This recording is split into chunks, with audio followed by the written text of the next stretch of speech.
اللہ کی طرف سے بھیجے جانے والے پہلے ایسے نبی جو 950 سال تک زندہ رہے، جن کا نام تھا نوح علیہ السلام۔ Welcome to prophet series. آدم علیہ السلام کی وفات کے تقریباً 1000 سال بعد نوح علیہ السلام اس دنیا میں تشریف لائے۔ آدم علیہ السلام کے بعد کی نسلیں بہت ہی نیک تھی، پر تقریباً 1000 سال بعد شیطان نے ان لوگوں کو بہکایا کہ کچھ نیک اور بزرگ لوگوں کو یاد رکھنے کے لیے ان کے بت بنا لو۔ لوگوں نے کچھ بزرگوں کو عزت دینے کے لیے ان کے بت بنا لیے۔ اس وقت تو بتوں کی پوجا نہیں ہوئی، اور کچھ سالوں بعد لوگوں نے آہستہ آہستہ بتوں کو پوجنا شروع کر دیا، اور اس وقت کفر اور شرک عام ہو گیا اور ایک اللہ کی عبادت بند ہو گئی۔ تب اللہ نے دنیا میں نوح علیہ السلام کو بھیجا۔ نوح علیہ السلام نے لوگوں کو اللہ کی طرف دعوت دینا شروع کیا، اور پھر اپنی قوم سے فرمایا کہ اے میری قوم، میں تمہیں صاف صاف ڈرانے والا ہوں، تو تم اللہ کی عبادت کرو اور اس سے ڈرا کرو، اور میرا کہنا مانو، وہ تمہارے گناہوں کو بخش دے گا۔ نوح علیہ السلام تبلیغ کے سلسلے میں بہت ہی محنت کرتے تھے، دن رات لوگوں کے گھروں میں جا کر اور اجتماعات میں جا کر انہیں دعوت دیتے تھے۔ نوح علیہ السلام لوگوں کو سمجھاتے، اور یہاں تک کہ انہیں یہ کرتے کرتے 950 سال گزر گئے، پر صرف کچھ لوگوں کے سوا کوئی بھی ایمان نہیں لایا۔ نوح علیہ السلام کی قوم ان کا مذاق بناتی تھی اور کہتی تھی کہ اگر تم سچے ہو تو جس عذاب کا تم ہم سے وعدہ کرتے ہو اس کو لاؤ۔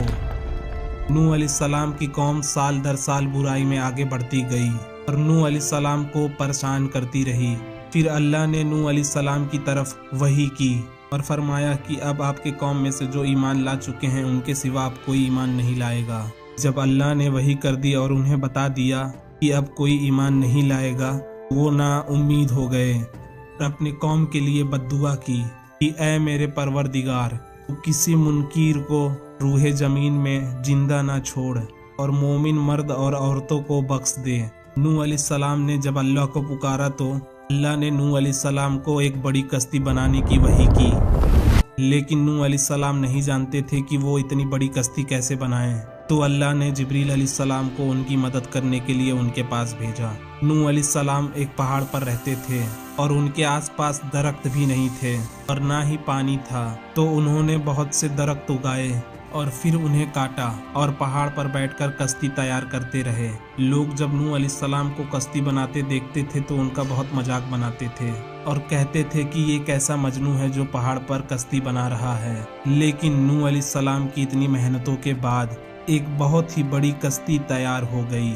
تو اللہ نے نوح علیہ السلام کو حکم دیا کہ مومنوں کو اور اپنے گھر والوں کو اور زمین پر بسنے والے تمام جانوروں کو اس کشتی میں سوار کر لو، اور پھر اللہ نے آسمان اور زمین سے پانی کھول دیا، جس وجہ سے زمین پر سیلاب آ گیا۔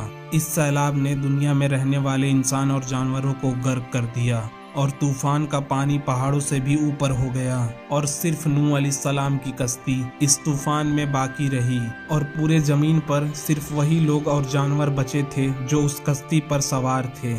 اتنے بڑے نبی ہونے کے باوجود نوح علیہ السلام کا بیٹا کشتی پر سوار نہیں ہوا۔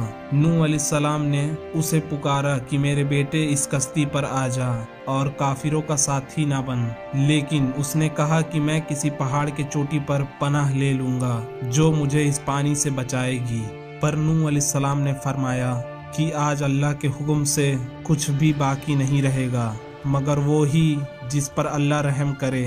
اور پھر باپ اور بیٹے کے درمیان یہ گفتگو جاری ہی تھی کہ ایک طوفانی موج نے ان کے بیٹے کو غرق کر دیا۔ جب نوح علیہ السلام کے آنکھوں کے سامنے ان کا بیٹا غرق ہو گیا تو ان کے آنکھوں میں آنسو آ گئے، اور وہ پکار اٹھے کہ تو نے مجھ سے وعدہ کیا تھا کہ میرے گھر والوں کو نجات عطا فرمائے گا، اور تو تمام حاکموں میں سے بہتر حاکم ہے، لہٰذا یہ ناممکن ہے کہ تیرے وعدے پورے نہ ہو۔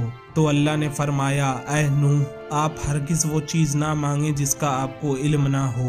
جس کے بعد نوح علیہ السلام یہ بات سمجھ گئے اور فوراً اللہ سے توبہ کی اور فرمایا اے میرے پروردگار، میں تیری ہی پناہ چاہتا ہوں اس بات سے کہ تجھ سے وہ مانگوں جس کا مجھے علم نہ ہو، مگر تو مجھے نہ بخشے گا اور مجھ پر رحم نہ کرے گا تو میں خرابی والوں میں سے ہو جاؤں گا۔ کشتی نوح علیہ السلام اور ان کے ساتھیوں